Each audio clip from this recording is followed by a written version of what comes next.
وہ یزید وہ ملعون جس نے اقتدار کی خاطر امام حسین کو شہید کر دیا، نہ جانے کیسے ظلم و زیادتیاں کی، اتنا جبر و تشدد کیا اس نے اس اقتدار کی خاطر۔ وہ اقتدار آخر اسے ملا کتنا عرصہ، آخر اسے وہ حکومت کتنا عرصہ ملی؟ تو راوی لکھتے ہیں کہ اسے جو حکومت ملی وہ فقط 3 سال 6 ماہ تھی، فقط 3.5 سال اسے حکومت ملی، اور پھر اس کی موت کیسے ہوئی؟ مورخین لکھتے ہیں کہ اس بدبخت نے ایک رومی عورت سے عشق کر لیا، اس عورت نے اسے جنگل میں بلایا، اور اس سے ملاقات کے لیے جب جنگل میں بلایا تو اس عورت نے اسے خنجر مار کے اسے واصل جہنم کر دیا، اور اسے یہ کہہ کر مارا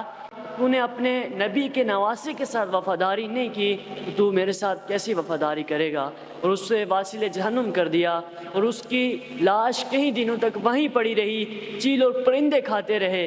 اور جب اس کے ساتھی اسے ڈھونڈنے نکلے اس بیابان میں، اس جنگل میں، وہ لاش کئی عرصے کے بعد ملی، اسے بدبو آ رہی تھی، پرندے کھا چکے تھے، اور وہیں کھڈا کھودا گیا اور اس کھڈے میں اسے دفنا دیا گیا۔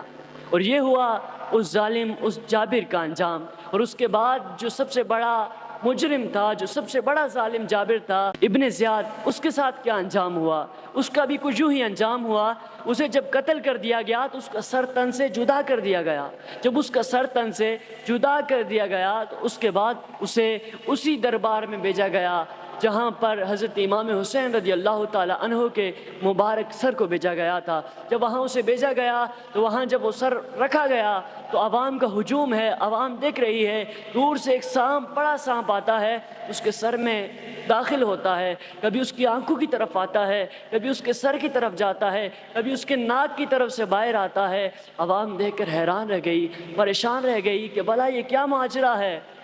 تو معزز سامعین، یہ انجام ہوا کرتا ہے ظالموں کا۔ تو یہ واقعہ ہمیں یہ بتاتا ہے کہ ہم ظالموں کا ساتھ نہ دیں بلکہ مظلوموں کا ساتھ دیں، اور جو بھی ظلم کرتا ہے، یہ کائنات فانی ہے، جو بھی ظلم کرتا ہے کچھ وقت کے لیے اس کا اقتدار رہتا ہے مگر اس کے بعد وہ ختم ہو جایا کرتا ہے، اور اس کا انجام وہی ہوا کرتا ہے جو انجام یزید کا ہوا، ابن زیاد کا ہوا، اور اسی طرح جو فرعون کا ہوا، نمرود کا ہوا، اور جو وقت کے ظالم ہوا کرتے ہیں ان کا یہی انجام ہوا کرتا ہے۔ تو معزز سامعین، آج اگر کوئی شخص ظالم ہے تو جان لیجئے وہ یزید کا پیروکار ہے، اور اگر کوئی شخص مظلوم ہے تو جان لیجئے وہ امام حسین کا چاہنے والا ہے، ان سے محبت کرنے والا ہے، ان کی سنت پر عمل کرنے والا ہے۔ اللہ تبارک و تعالیٰ سے دعا ہے کہ ہمارا حشر امام حسین رضی اللہ تعالیٰ عنہ کے ساتھ فرمائے۔